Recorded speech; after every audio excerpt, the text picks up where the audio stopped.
2, 1. Boa noite. Boa noite. Estamos no ar. Para fazer o quê? Não sabemos.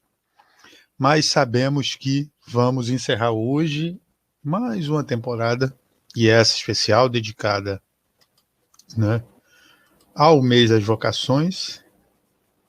Você que está por aí fazendo o quê? Nada, passa para cá. Você que está vendo a novela, já sabe que o Comendador morre no final, é repetido, vale a pena ver de novo das 8. Você que está vendo o Jornal da Record, está passando desgraça, coronavírus, alguma briga do Bolsonaro, alguma coisa assim. Ou você que não tem nada para fazer, vem para cá. Vem para cá também ouvir histórias, tentar aqui bater um papo e fazer perguntas sobre vocação. Hoje, no último episódio, eu recebo alguém que eu já conheço tem um tempinho. Você estava tem 8 anos que a gente se conhece. Você estava na faculdade já? Estava, né? Tava, né? 2013. Conheci ela, como alguns aqui que já passaram, né? O pessoal me pergunta se eu ia entrevistar todo mundo, se eu ia rodar todo mundo do movimento aqui. Eu falei, a gente não tem meta, né? Quando chegar na meta, dobra a meta. Pessoa tem, nunca acaba. Oi? Pessoas para entrevistar tem. Pois Não é, acaba. bastante, né? Bastante. Inclusive, o primeiro episódio é o Paulo, né? Deu quase 2 horas. Eu disse, calma, Paulo, segura, põe o pé no freio aí. Carlinha, seja bem-vinda, muito obrigado. Sinta-se à vontade. Eu que agradeço pelo convite. Carlinha, me fala uma coisa. Quando eu te conheci, você falou para mim que ia fazer faculdade, estava, né, no início da faculdade, ou assim, um pouquinho já de Direito. O que foi que te levou para esse caminho? Então, quando eu estava no ensino médio, na escola, eu já sabia que eu não queria nada a ver com medicina, nada da área médica, também não queria nada de exatas, aí sobrou humanas. Pensei, bom, vamos descobrir o que existe nas humanas. Aí fui eliminando, ali, comunicação, não. Aí, em relações internacionais, não. Aí até que na minha E escola... tem, né? Tem Oi? pouca gente que faz RI, né? Tem pouca gente que faz relações internacionais. Bem pouca, gente. E psicologia Aí também. teve lá uma semana profissionalizante na minha escola, que eles chamavam profissionais de diversas profissões, para falar um pouco como era. E até que foi uma ex-aluna, tinha feito Direito, eu estava no 2º ano do ensino médio. E aí ela contando um pouco como era a faculdade, como era o curso, a profissão, o dia a dia, eu falei, é isso. Fui É assim, isso. não fui com aquela paixão, aquela pessoa que já sabia desde sempre a vocação, mas já no primeiro período da faculdade eu falei, realmente aqui é o meu lugar. Uhum. Mas você não pensou, nunca pensou assim, você falou que já não sabia que não queria medicina ou algo da saúde, isso já estava descartado. Sim. Um abraço, Felipe Anastácio, quando você ouvir isso, você vai ver que tem mais alguém que não queria aqui. É só porque a gente fica na zoação aqui quando ele participa. Mas assim, você tinha alguma outra coisa em mente ou essa área era já o que você, assim, né, humanas era o que você queria, ou passou, assim, a Carlinha, quando criança, queria ser professora, queria ser astronauta, alguma coisa assim, ou não? Não, eu nunca tive. Eu sou filha de professora, então Uhum. eu sabia como era a vida de professora, que trabalha, chega em casa sem trabalhar, trabalha fim de semana, e eu falando, eu não queria muito aquela vida não, de ficar corrigindo prova, ficar preparando material, lá domingo à noite, preparando as aulas. Eu falei, eu não quero isso daí, não. Esse negócio de trabalhar domingo não dá certo, não. Mas eu não tinha uma... Quando era criança, eu não pensava muito, não, no que eu queria ser. Não. E teve alguém que te inspirou para chegar onde você está hoje? Então, Na família? para escolher A a profissão? faculdade, a profissão, para escolher fazer direito, ninguém da família, tem algumas pessoas da família que até fizeram direito, A pessoa mais próxima que fez direito, perto de mim, foi meu avô. Só que meu avô, ele, na verdade, ele se identifica mais como filósofo do que como profissional do direito. Então, família próxima, eu não tinha muita referência. O que eu tinha eram primos distantes da minha mãe. Então, próxima não. Foi realmente como eu escolhi, foi essa ex-aluna aí da escola que foi lá e eu me interessei. E aí só depois disso que eu comecei a conversar mais com as pessoas da família que tinham feito direito, primos distantes. Entendi. É engraçado porque eu acho legal isso. Quer dizer, para mim não foi muito assim, né? Foi mais uma influência familiar, porque para onde você corre tem um advogado na minha família, né? Pra você juntar, você vai cortando, aí vai dando, vai nascendo. Onde você olha tem. Mas o curioso é que algumas pessoas que já passaram por aqui falaram muito da situação das escolas oferecerem esse tipo de semana, de dia, né, das profissões. Eu acho bem interessante isso, porque isso na minha não teve esse negócio assim, sabe? Você vai decidir o que. É muito, muito prático, porque várias vezes na família a gente não tem contato com uma pessoa que fez comunicação, com uma pessoa que fez uma engenharia específica. Então, acho que é muito útil, porque também a pessoa que vai lá, ela fica aquele tempo todo só focando realmente como é que é a profissão, quais são as possibilidades de trabalho, como é que é o curso. Eu acho que é bem útil mesmo. Uhum. E hoje, você já me falou isso, mas eu vou te perguntar de novo. Você não quer advogar, Carlinhos? Não. Quando eu já estava na faculdade, eu já imaginava que eu não ia querer advogar. Eu estagiei em 3 escritórios diferentes. Eu fiz questão de ter essa experiência de estágio em escritório, porque eu não queria descartar uma área sem antes experimentar na prática. E foi muito bom, aprendi demais. Eu acho que estágio no escritório é um dos estágios que a gente mais aprende. Mas eu já imaginava que eu não ia querer. Quando eu estava no meu último ano de faculdade, eu estava estagiando num escritório muito bom, eu tinha possibilidade de efetivação, mas era aquela coisa, os clientes eram grandes empresas. E aí eu, pensando assim, tinha uma coisa que me incomodava dentro, pensando, nossa, tanto tempo estudando, tenho aqui dom para colocar à disposição e eu não quero colocar à disposição de grandes empresas que não precisam, tanto quanto outras pessoas. Então, eu senti muito forte assim, que eu queria ir para o serviço público mesmo. E, em princípio, o que veio assim, a vontade mesmo é de ingressar na magistratura, ser juíza, mas ainda estou nesse caminho de estudar para concurso público. Tem bastante que está saindo aí, graças a Deus estão retomando. Aliás, o pessoal do TJ devia divulgar, né? Para quem vai fazer, porque a gente já está aí na espera, tem mais de ano e meio, e o pessoal não falou nada até agora de quando vai ser, de quando será.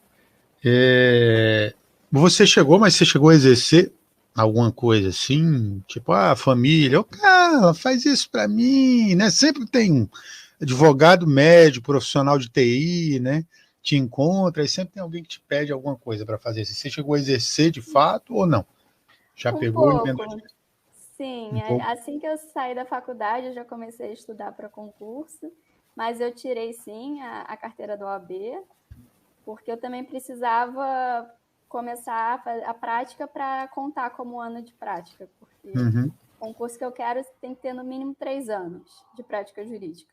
Eu completei os 3 anos formada agora no meio do ano, e 1 ano e meio desse período foi advogando para família, amigos, nas causas pequenas também, porque eu sabia que eu não teria tanto tempo assim para dedicar aos processos, mas volta e meia mesmo agora que eu não sou mais advogada, ainda tem gente que manda mensagem, aí eu dou uma olhadinha no processo, ou então eu falo, olha, melhor conversar direto com o advogado que vai pegar a causa, ou então isso daí não precisa entrar com ação, faz isso, sempre tem. Sempre tem alguém, né? Mensagem. Você sabe É como é. verdade. Isso é verdade.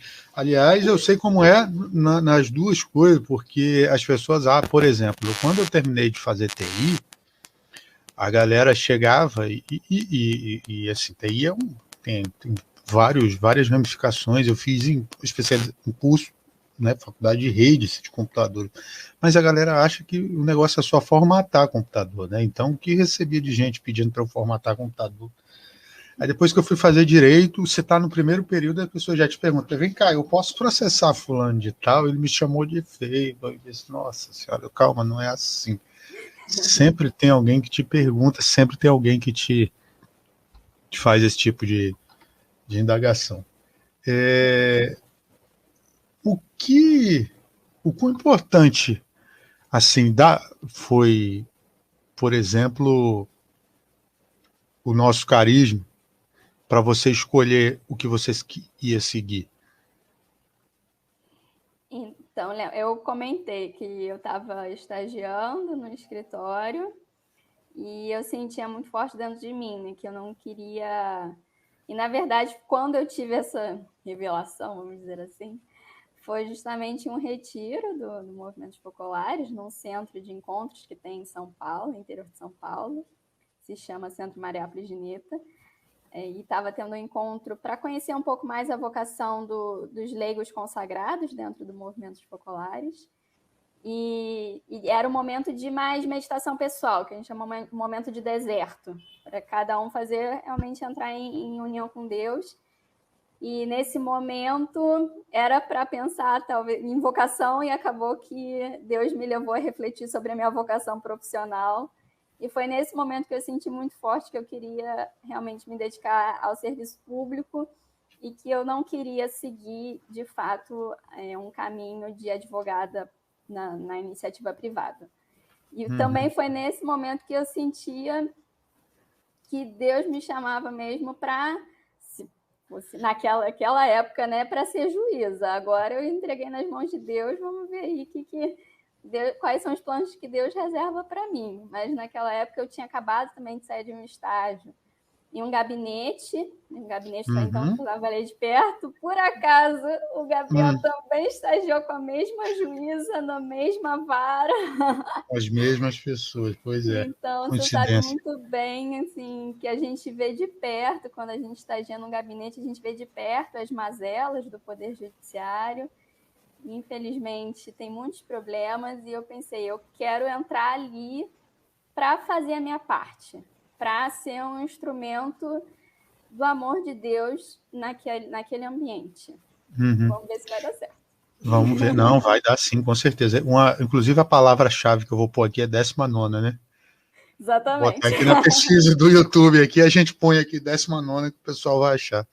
E, Carla, dentro disso que desse lugar que a gente trabalhou, eu achava muito legal, né, guardadas as ressalvas, trabalhar com ela, porque é muito diferente da figura de juiz, assim, porque às vezes o policial lá aquele corredor que a gente trabalhou, ele sempre falava assim, poxa, essa senhora, ela não tem medo? Eu falei, do quê? Pô, ela anda sozinha, ela disse que não precisa de segurança, ela disse que não precisa de nada. E ela, de fato, pelo menos com as comparações quando ela saía, né, que era substituída, ela tinha um tratamento mais humano, assim, pelo menos na minha época, né, pelo que eu pude perceber. Como você acha que você pode contribuir para mudar essas mazelas que a gente viu, de várias que a gente viveu e viveu dentro do judiciário?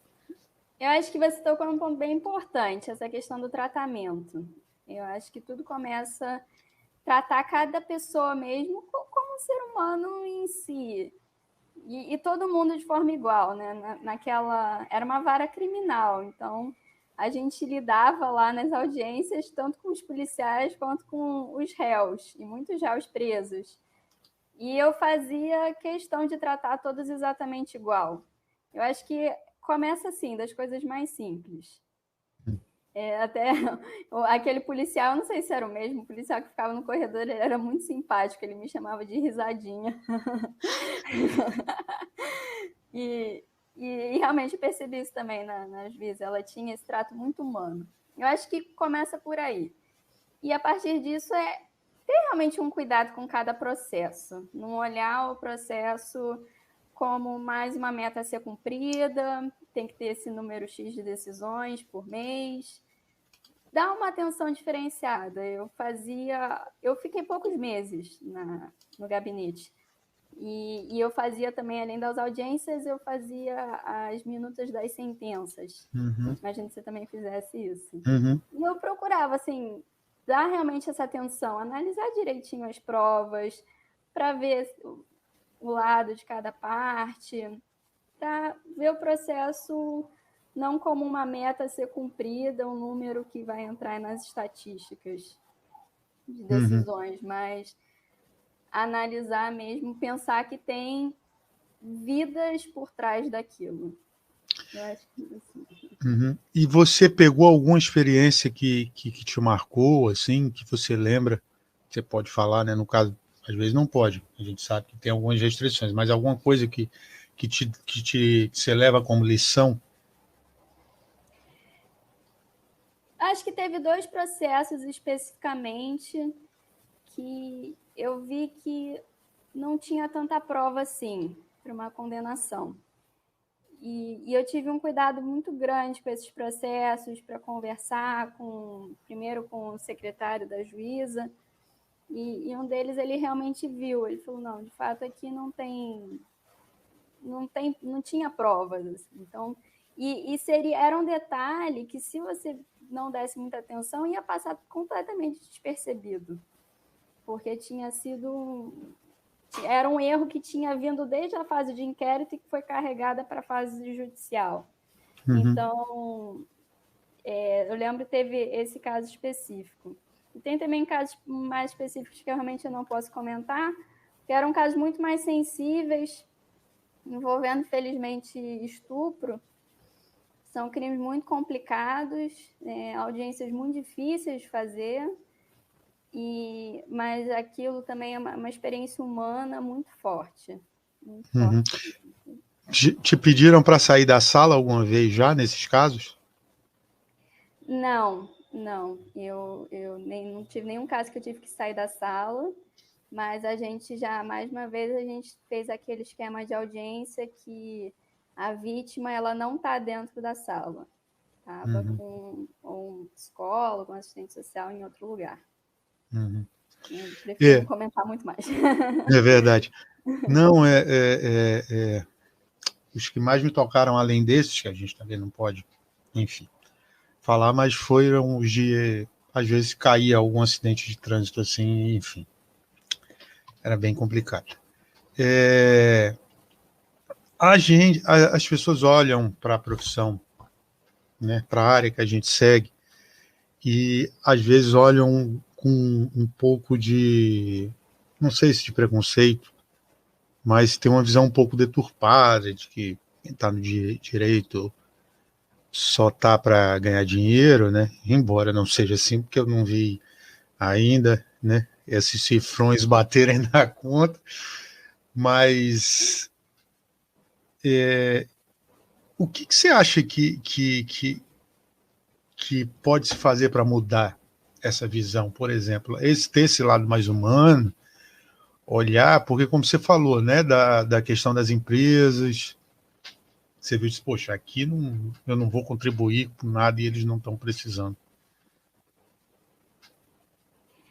É um pouco difícil. Em vários pontos eu acho que é um problema mesmo que vem da própria sociedade. São problemas que a gente vê na própria sociedade que são carregados para o sistema de justiça. No ambiente assim do judiciário, a gente vê, assim como em outros órgãos públicos, uma crise institucional grande, também tem a questão do ego, realmente não tem como fechar os olhos para isso existe sim. Então, às vezes, o primeiro passo seria uma mudança pessoal de cada um, de perceber, eu estou aqui primeiro a serviço da população e não a serviço do próprio bolso. Não é verdade. Seria um passo, mas também tentar criar com a população, diminuir cada vez mais esse abismo que existe. Tem a questão da linguagem jurídica. Atualmente eu trabalho na Defensoria Pública. Eu faço muito atendimento ao público com pessoas que não entendem os termos jurídicos, têm dificuldade de entender o que está acontecendo. Então, tem que ter muito cuidado com a linguagem que eu uso para diminuir cada vez mais o abismo entre o sistema de justiça e a pessoa que é, de fato, a destinatária desse serviço público. Isso foi pedido, né? Isso foi um dos pilares do novo Código, né, de processo civil, assim, essa diminuição desse abismo. Eu vejo, aos poucos, eu acredito que é possível mudar isso sim, mas é uma mudança muito grande, que provavelmente vai demorar ainda muitos anos e precisa ter uma adesão forte. Eu estava vendo até uma coisa interessante, depois eu posso até te encaminhar. Eu vi uma iniciativa de uma juíza de Goiás que envia resumos esquematizados para o WhatsApp da pessoa, da parte. E são resumos muito simples. Então, por exemplo, uma ação de família, uma ação de divórcio, falando: a juíza aceitou o divórcio, como é que ficou a partilha? A casa X ficou para o fulaninho, a casa Y ficou para a cicrana. Então, assim, quebra um pouco essa distância. E são iniciativas, assim, acho que aos poucos as pessoas estão abrindo os olhos, pelo menos na defensoria, a gente não usa aquele linguajar juridiquês, a gente tenta ao máximo colocar uma linguagem mais simples nas petições, até porque várias vezes a gente tem que enviar as nossas petições para a parte assistida, para ela ler e ver se realmente está de acordo com aquilo. Então não adianta a gente colocar uma linguagem complexa, que a pessoa não vai entender.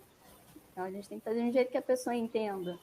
Então acho que aos poucos essa consciência está crescendo, mas é um trabalho bem longo, que pode ainda durar décadas. Que provavelmente esse amadurecimento a gente tem que fazer por onde, mas eu não acredito que a gente, enfim, vá ver. Talvez comece a ver o início desses frutos. O que você acha do uso desses meios tecnológicos para fazer essas, né, para tornar uma justiça mais acessível? E eu vou te fazer essa mesma pergunta mais daqui para frente de uma outra forma, mas dentro da nossa profissão, assim, para levar, para tornar mais acessível e diminuir esse abismo que você acabou de falar que tem entre as pessoas. Acho que a tecnologia é muito positiva e ela pode ser, sim, usada de uma forma favorável. Só tem que tomar cuidado. Enfim, tem várias questões, principalmente em tempos de pandemia. A tecnologia foi o que conseguiu manter muito aparelho assim, do judiciário andando. Na defensoria também, a gente ficou muitos meses sem ir em presencial. Até hoje, a gente está com restrições para fazer o atendimento presencial. Então, a tecnologia é muito usada a nosso favor. É claro que tem um problema muito grande, porque muitas pessoas não têm um acesso tão amplo assim à tecnologia. Então, vai muito de caso a caso. Mas pode ser, sim, usado de uma forma favorável. A gente só tem que tomar cuidado. Tem questões de sigilo de dados, tem que ter um cuidado, sim, com a proteção de dados pessoais. Às vezes, a tecnologia é um pouco difícil, a comunicação, principalmente quando a pessoa ela já tem mais dificuldade de se expressar, ela tem dificuldade de compreensão. Então, a gente tem que ter um cuidado.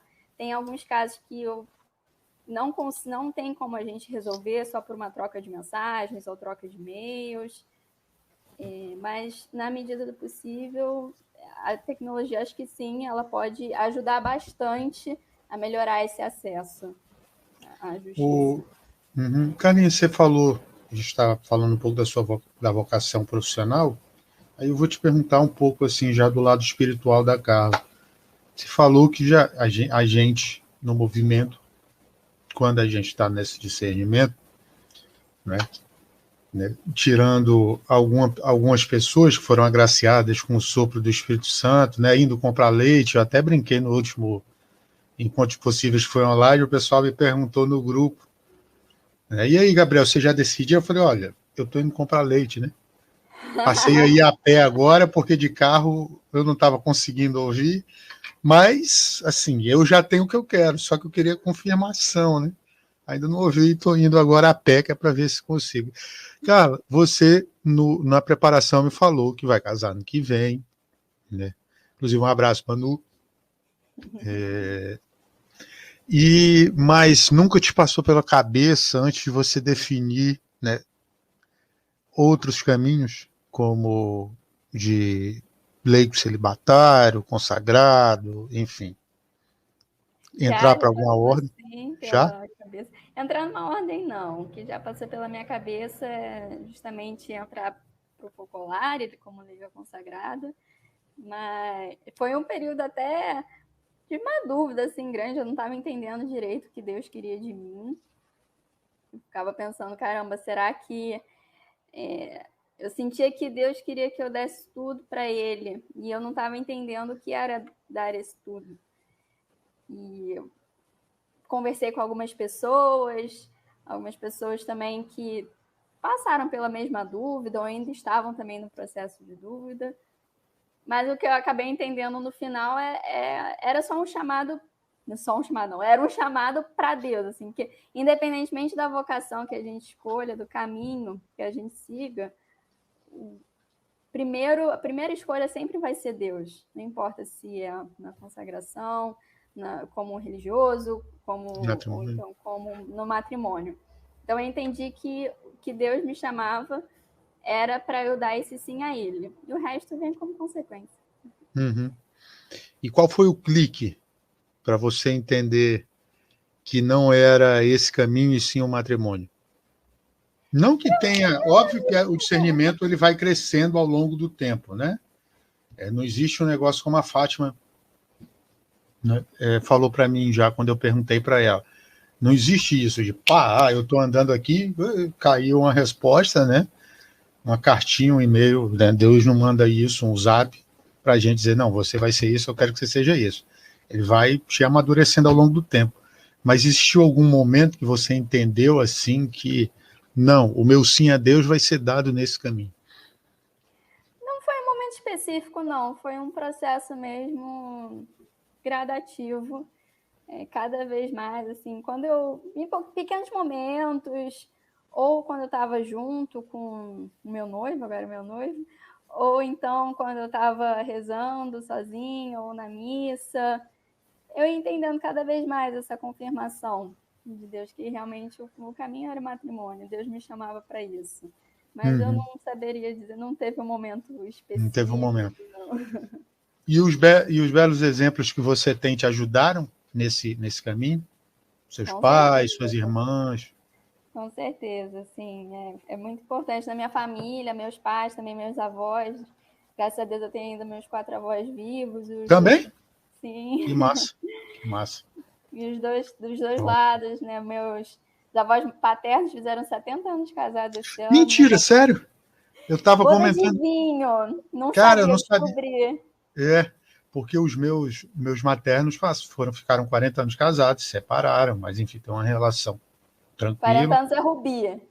Eu não lembro isso aí. Eu só lembro que um ano é papel, o resto. E 50 é ouro e 25 é alguma coisa que eu não Prata. lembro. Prata. Os meus paternos vão fazer 62 daqui a 10 dias, eu acho. Né? Não lembro agora a data. E eu já vi histórias assim, de gente que passou 90.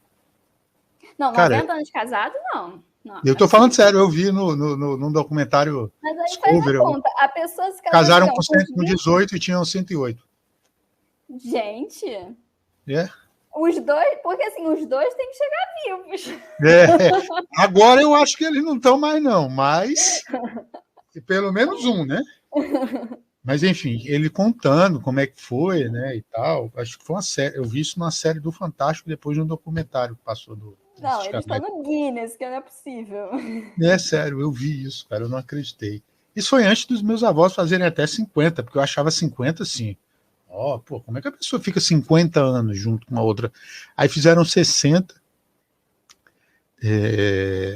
e agora vão fazer 62, e eu tinha visto falar de histórias, mas não tão próximas, assim, a Maju Tem uma gente do interior do Amazonas, interiorzão mesmo, lá perto do Acre, está acompanhando a gente agora. Um abraço, Maju. Obrigado pela sua audiência. Pra você ver que a gente está passando a Rede TV já, né? Inclusive a Rede TV está em greve, nem está transmitindo nada, já temos mais audiência que ele. Mas retomando aqui, eu não tinha visto, assim, não sabia de histórias. É legal você ouvir isso, né? Porque hoje em dia você pega essa geração que, pelo menos dos 20 aos 30 e poucos, assim, a galera é mais carreirista, mais imediatista, né? Do que propriamente tem uma tendência à vocação. Mas aí os meus avós paternos fizeram 70 anos e agora, nesse fim de semana, meus avós maternos fazem 60 anos. Que isso? Não tem para onde você correr assim de dúvidas.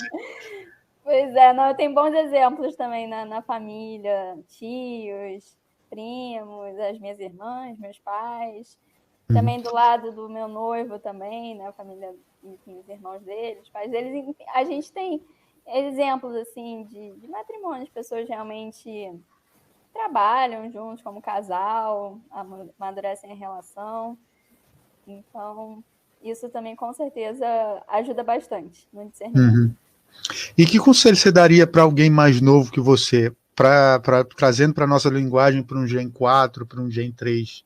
Gen 4 nem tem que pensar nisso. Para o Gen 3, para um Gen 3 que está pensando já assim, acendendo a luzinha do discernimento. Eu diria para ele viver o momento. Gen 3 ainda é novinho, Gen 3 é a idade aí de 9 a 17 anos. Viver o momento dele, aproveitar bem a adolescência. É um momento que também é muito forte essa questão da escolha do curso, qual faculdade vai fazer, vestibular. Foca aí no vestibular. Pode até namorar, enfim, mas se for para namorar também, que não seja uma coisa só por namorar. Mas já tem uma ideia, né? Também. Já tem uma ideia, mas acho que ainda não é muito a época de começar a pensar nisso, não. Depois que tiver um pouquinho caminhar na faculdade, e aí deixa as coisas virem naturalmente. E é verdade. Ouve a voz de Deus. Muito bom. Carla, qual a importância da oração para você chegar até aqui? Não, a oração é muito importante, assim, eu acho que a união com Deus, eu sempre sinto essa presença de Deus na minha vida. Eu acho que eu nunca teria conseguido tomar as decisões, nunca teria conseguido passar por vários momentos da vida sem essa certeza da presença de Deus. Assim, eu sou uma pessoa, eu não sou daquelas que dedicam horas e horas ou muito tempo assim do dia para oração. Isso eu tenho que confessar. Às vezes, assim, faço oração da manhã, depois a oração da noite. Às vezes à noite eu acabo dedicando um pouco mais de tempo para conversar com Deus, aquele papo reto lá com Deus. E aí, pai? Mas é sempre muito importante, assim. Principalmente por exemplo, nessa fase que eu estava passando por essa dúvida, se Deus estava me chamando para o focolário ou não, foi muito importante nessa fase a oração. Realmente entender o que Deus queria de mim e entregar tudo a Deus. Então, com certeza, a oração sempre acompanha. E a gente sempre faz esse paralelo aqui, né? Essa ideia surgiu no começo, o Felipe me deu uma força. Existe uma música do Gilberto Gil que fala, se eu quiser, chama-se, né? Se eu quiser falar com Deus. E olha aqui, falando em Felipe, Kiara corre aqui, ouve isso, ele tá por aqui. Felipe, acho que tá de plantão hoje. Tá vendo a gente? Olha aí, Filipão. Um abraço para você, obrigado. Felipe, você ouça depois o começo do podcast, você vai gostar, viu? Só para avisar você. Ai, não, Felipe, tadinho. Só porque eu menosprezei a medicina como vocação para a minha vida. Mas assim, o Felipe sabe disso, já teve com o Sérgio também de Minas, o Sérgio é que gosta dessa comparação que eu faço. Felizmente eu não posso tocar a música aqui, porque senão vem o ECAD aqui, né, e enfim, corta o vídeo, como já aconteceu outras vezes que eu tentei fazer alguma coisa com música, né, nesse projeto. E ela fala justamente da pessoa estar em silêncio. Aí ele falou, Carla, vai deixar o direito? Não, ela não vai deixar o direito. Carlinha já foi piscada pela mosca do Vadimeco. E a música fala justamente sobre isso, sobre o silêncio. Aliás, ela fala justamente sobre o silêncio, sobre a pessoa sair de si, deixar toda e qualquer... Deixa... Não dá. Ele manda a pergunta e eu fico com vontade de rir. Vai colocar a cabeça no lugar e ser médica? Seria um excelente cirurgião. Excelente cirurgião. Eu ia passar mal junto com o paciente. Volta. Socorro. Voltando. Do silêncio, que é a pessoa sair de si, calar a voz, enfim, se aquietar naquele, para poder se concentrar. Aí eu pergunto para você, já que o silêncio é citado várias vezes na Bíblia também, Carla tem algum método de oração? Prefere o silêncio? Quando ela vai mesmo assim, se concentrar na oração dela, prefere o silêncio, ouve uma música, ou sai de casa, vai fazer uma caminhada ouvindo música, rezando o terço? Como que a Carla conversa com Deus? Qual o método de oração da Carla? Eu não tenho método, não. É mais no silêncio mesmo. Geralmente assim, casa, meu quarto, tranquila. Na verdade, eu tenho muito problema assim, eu fico muito incomodada com barulhos. Então, também, quando eu estou num ambiente que tem muito barulho por perto, eu não conseguiria me concentrar tanto assim. Mas não tenho muito método, não. Mas prefiro o silêncio mesmo para rezar. Inclusive, quando eu tô... Eu lembro quando eu fiz crisma, tinha os momentos, os retiros e tinha os momentos de adoração. É muito comum, às vezes, ter aquele momento de adoração que, na verdade, não tem silêncio nenhum. É praticamente a pessoa dizendo o que você tem que falar para Deus. Eu não conseguia me concentrar dessa forma, porque eu queria eu mesma lá no momento, eu com Deus, no silêncio. Então, para mim, o silêncio é melhor mesmo. Massa. E já indo então, assim, agora eu esqueci o que eu ia perguntar. Produção, dá uma ajuda aí, já que você está aí vendo, porque eu esqueci o que eu ia perguntar para ela. E eu não anotei dessa vez, das outras vezes eu anoto, dessa vez eu esqueci de anotar e lembrei. Você acha que... Você falou que o policial te chamava de... Risadinha. Risadinha.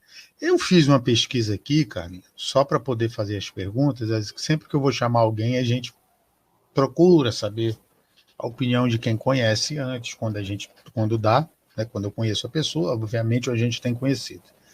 As pessoas acham a Carlinha sorridente, as pessoas acham a Carlinha uma pessoa bem-humorada, mas eu te pergunto, como você se considera? Mais introspectiva, mais extrovertida? Como você vê? Introspectiva. Você é introspectiva? Sou. Introspectiva? Bem Muitas mesmo vezes, ou depende da sim. situação? Não, eu sou uma pessoa introspectiva. Muitas vezes, sorriso, assim, o riso, acaba sendo até uma forma de timidez. Eu sou tímida, eu demoro até conseguir me soltar mesmo. Uhum. Eu sou uma pessoa introspectiva. Mas qual a importância do humor na sua vida? Você acha que a Carla, por exemplo, se eu fosse pegar o Marcelo e a Marta agora, a gente fosse na cozinha, fosse fazer uma fórmula da Carlinha, receita. Aí bota tipo receita de bolo.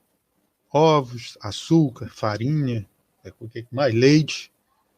Aí estamos fazendo a Carlinha e esquecemos de colocar o humor, a alegria. Como seria a Carlinha hoje sem isso? Daria certo, você acha? Não O bolo da tem. Carlinha ficaria... Não? Não. Não é sempre, principalmente no dia a dia, em casa. Eu costumo ser assim, mais séria, mais fechada em mim. Eu sou uma pessoa realmente que tendo a ficar mais, no dia a dia, ficar mais fechada em mim. Mas eu sempre gostei, assim, também das coisas mais contraídas, mais leves. Humor na minha família, humor, na verdade, é bem importante. Assim, se for ver o grupo do WhatsApp da minha família, nossa. E assim, a gente rindo das coisas mais aleatórias. É muito engraçado. Várias piadas sem graça. Não é nem sem graça, não. É coisa boba mesmo. É que todo mundo ri, já são piadinhas internas da família. Não, o humor é bem importante, sim. A gente me mandaram uma pergunta agora de como surgiu o Focolare na sua vida. Eu te esqueci de perguntar isso mesmo. Eu acho que desde a concepção, né? Não foi o Focolare que surgiu na minha vida, eu que surgi no Focolare. Meus pais já conheciam. Minha mãe é focolarina casada, e meu pai, quando conheceu minha mãe, também começou a participar.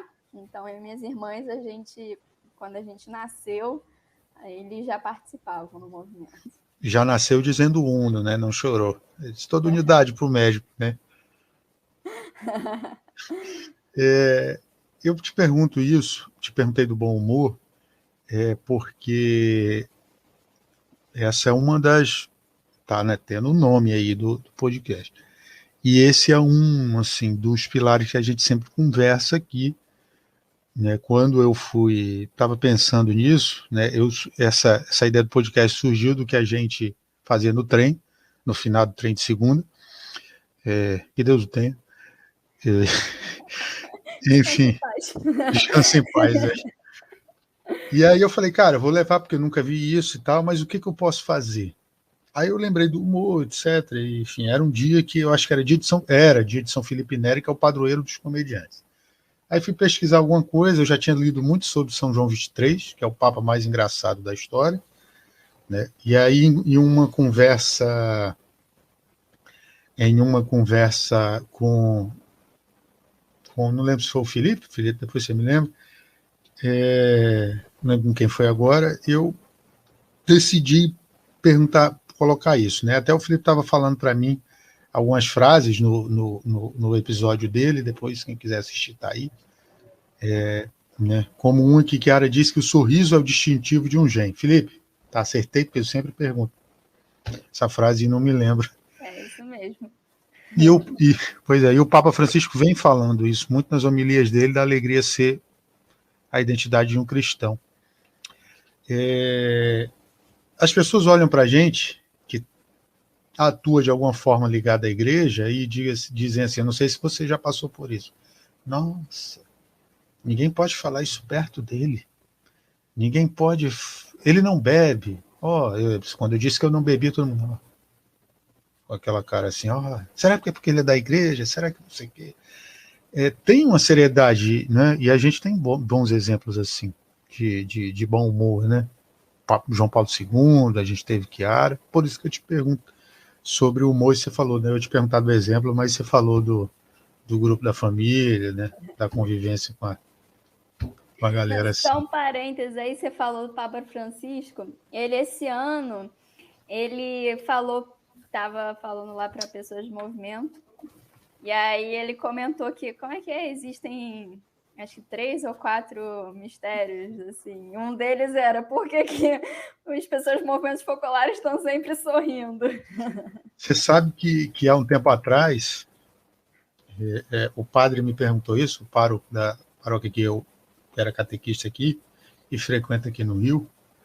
Ele me chamou para carregar alguma coisa, para ir buscar alguma coisa no escritório dele. E a gente estava descendo no elevador e ele chegou para mim e disse, Gabriel, eu quero te fazer uma pergunta. Eu falei, faça. Obviamente alguém contou para ele, né? Porque ele não vai adivinhar, não é possível. Você é do Focolare? Aí eu disse, eu conhecia e tal. Eu disse, poxa, mas vocês estão sempre sorrindo, né? E depois, quando eu vi o Papa Francisco falando isso, eu me lembrei dele falando isso para mim. Quando você fala assim dessa sua atuação, que você já foi, aliás, você ainda é, né? Você é do regional ou é só do Rio? Só para do regional, né? O quê? Eu sou O branco. isso, do regional, né, dos três Para quem não estados. sabe, branco, quem quer saber o que são cores, volta aí para trás, que tem um monte de episódio de eu falando sobre cores. Eu não vou, pelo amor de Deus, não me peçam para explicar, não. Eu sou branco junto com o Felipe. É verdade, tá? Os dois chefes, meus dois chefes estão aqui. Não, a gente não é chefe de ninguém, eu, hein? Sai dessa. Quando você fala assim para os amigos que não têm, né, uma compreensão clara, existe algum olho torto? Alguém pergunta? Alguém olha assim e diz: nossa, tem algum estranhamento? Assim, as pessoas surgem com algumas dúvidas assim estranhas para você? De participar do movimento? Participar do movimento da igreja, de tudo? Não. Bom, eu atualmente não estou convivendo muito com pessoas de fora. Sim. Mas, não, as pessoas não... Eu geralmente sou uma pessoa muito reservada no início, então demora até eu realmente começar a me abrir com as pessoas, a contar um pouco mais da minha vida, e aí surge naturalmente. Mas as pessoas reagem tranquilo, elas acham interessante. Uhum. Eu vi você falar que a tecnologia salvou muito vocês no trabalho. E eu te pergunto, qual a importância para você do uso do meio, né, desse meio de redes sociais para evangelização, para esse tipo de atuação? Por exemplo, para a gente foi muito válido, né? Que a gente teve a reunião do trem ano passado. Foi uma forma de se encontrar. Os congressos nossos, né? As reuniões foram todas online. E eu queria te perguntar também agora, fazer aquela pergunta que eu te fiz da tecnologia agora para esse sentido. Para evangelização, olha, Sim. eu sou a péssima pessoa para dizer isso. Eu já há alguns anos eu excluí meu Facebook. Eu até tenho Instagram, não entro no Instagram. Então, a única que eu tenho de rede social é o WhatsApp, porque também é o WhatsApp que eu tenho contato com a família, também acaba sendo instrumento de trabalho. E eu sou péssima pessoa para ficar falando de rede social. Mas, assim, quem usa, eu acho que tem um grande apelo e tem ele chega muito nos jovens. E não, atualmente não só nos jovens, né? As pessoas mais velhas também estão bem inseridas nas redes sociais. Eu só acho que tem que ser usado com equilíbrio. Com equilíbrio e também com um tom também de respeito, sem querer impor nada, mas como meio de divulgação às vezes até de ideias, mas ideias sempre com respeito. O que eu não gosto é quando eu vejo posições muito enfáticas que, ao mesmo tempo, acabam desrespeitando pessoas que pensam diferente. Fora isso, eu acho que as redes sociais podem ser muito úteis, mas, assim, eu não tenho experiência pessoal nenhuma com isso. Carlinha, como eu tinha te falado, um dos aspectos aqui é o humor. Né? Não poderia deixar de ser diferente com você. Obviamente, hoje, infelizmente, eu tentei produzir alguma coisa aqui, né? E eu recebi o áudio de uma pessoa sobre você, mas antes eu vou passar a vinheta desse quadro que nunca se viu na televisão brasileira ou na mídia. Deixa eu só passar aqui. Espera aí. Poucas vezes, com experiência, com competência e com talento, chega de forma tão sólida, tão consistente, degrau por degrau, atividade por atividade, quanto esta fera. Por isso, você está no arquivo confidencial. Aí, uma pessoa te mandou uma mensagem. E aí, deixa eu achar ela aqui. Cadê ela? Vamos lá, vamos. Eita, peraí que eu tenho que tirar do acelerador. Olha, boa tecnologia, viu? Obrigado, WhatsApp, pelo acelerador de áudios. Como ela fala muito rápido, no acelerador não ia ficar muito bom, não. bom que você está aí no programa Gabriel. Não pude estar presente, estou no lererê. Mas queria deixar aqui meu depoimento de uma amiga e de uma irmã que te ama muito, que é muito feliz por ter você como amiga, por ter você ao meu lado. Já são quase 10 anos aí de amizade. E eu te amo muito. É isso. Beijamos todas unidas. É isso. Que fofa. Que Adorei. for. Teve com a gente aqui também já, na primeira temporada. Passa aí depois, quem quiser ver, vai estar aí aqui por aqui, não sei aonde. É difícil, né? Como você falou da câmera, a gente não... Pera aí. Em algum lugar da tela vai aparecer aí o link para você. Carla, a gente já está indo para a parte final e eu queria te fazer umas perguntas. Você tem algum santo de devoção? Santo de devoção? Não, nenhum específico, não. Mas imagina que você desce aí e vai para Cobal comer alguma coisa. Estou com fome. Numa situação normal, né? Obviamente. Você senta no restaurante, tá só você nesse restaurante. O restaurante foi aberto só para você sentar. Tem lá uma vela e tal. E tem uma cadeira na sua frente, vazia. Na cadeira não pode sentar o Manu, tá? Poxa. Brincadeira. Mas imagina que você pode fazer pergunta a um santo. Você pode fazer uma pergunta. Qual santo você escolheria para fazer uma pergunta? Ixi. Nossa, que pergunta difícil. Nunca parei para pensar nisso. Não, eu tenho que dizer qual é a pergunta ou o santo? Peraí. Os dois.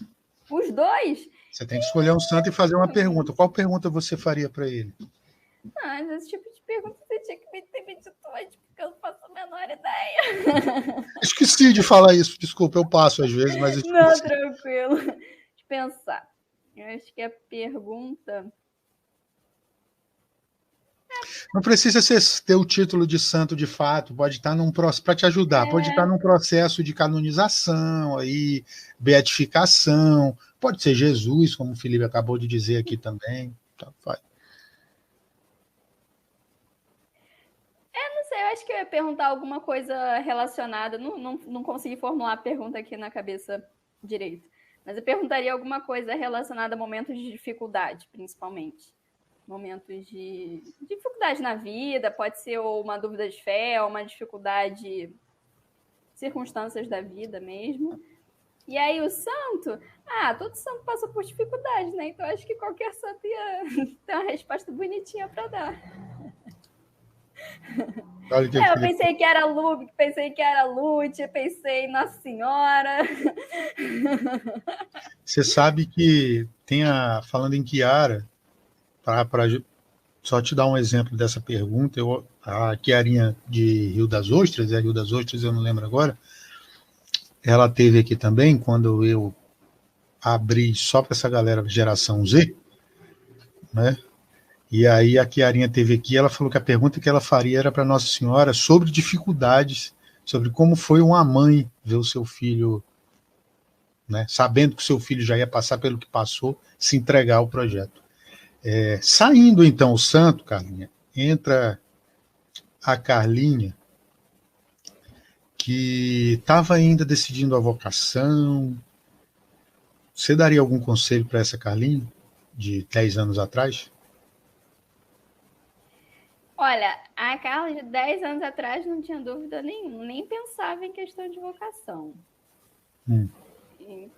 Mas assim, na época que eu estava para Carla, que estava com uma dúvida, eu ia falar, conversa com as pessoas, reza, que foi o que eu fiz. Não vive essa experiência sozinha, compartilhe. Bonito. Saindo, então, agora a última pergunta é: teve algum momento que você sentiu que deveria escolher participar ou não do movimento?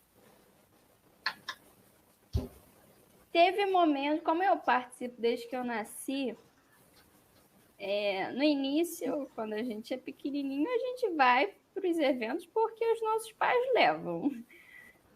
Mas teve alguns momentos que eu percebi que aquela era a minha escolha de fato. A primeira vez que eu me lembro disso foi quando eu tinha 12 anos de idade. Eu estava passando por um momento meio difícil na escola. Aquela coisa que todo mundo passa na escola quando tem 12, 13 anos de idade. As pessoas da turma, enfim. É aquela fase bem triste da adolescência, pré-adolescência. E foi quando eu percebi que o lugar que eu realmente era feliz, que as pessoas realmente me aceitavam como eu era dentro do movimento. Então, foi o primeiro momento que eu percebi que eu queria participar do movimento por mim mesma. E aí, desde então, teve alguns outros momentos em que eu reafirmei essa minha escolha. Mas eu nunca tive um momento em que eu duvidei e falei, caramba, será que é o caso de sair do movimento? Nunca tive essa dúvida. Você tem algum, mais uma vez falando sobre conselho, que você daria para alguma pessoa que está com a dúvida de fé, assim? Eu ia falar para essa pessoa rezar do jeito que ela conseguisse, se ela ainda conseguir ter algum tipo de união com Deus. Eu ia falar para ela ser muito sincera com Jesus. Falar, Jesus, eu estou sentindo isso, eu sou fraco, eu não consigo, me ajuda.